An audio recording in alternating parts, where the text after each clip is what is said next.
বাবা, ভিডিওটি এই শেষ ভাঙা পর্যন্ত ধুলো দেখার মাখা অনুরোধ গাড়ি রইল। আবার কোথা থেকে আনলে? না রে বেটি, এটা আমি কিনে আনিনি।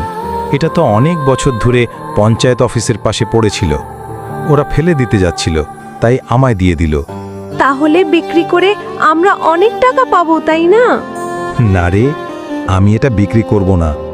আমি পরিষ্কার করে ঠিকঠাক করব, তারপর তোমার মাকে উপহার দেব। প্রতিদিন মা গরমে বর্ষায় হেঁটে কাজে যায়। আমি চাই না আর উনি কষ্ট পান। বাবা, কিন্তু যারা ভিডিও দেখছে তারা তো শুধু মজা দেখে। আমাদের এই কষ্টকে কেই বা বুঝবে? না রে বেটি, আমি জানি এই সুন্দর বাচ্চারা শুধু নাচ গান নয়, পরিশ্রমকেও সাপোর্ট করে। তাই আমার প্রিয় বাচ্চারা, যদি তোমরা পরিশ্রম আর পরিবারকে ভালোবাসো, একটা লাইক দাও, সাবস্ক্রাইব করো আর কমেন্টে তোমার নাম লিখে দাও।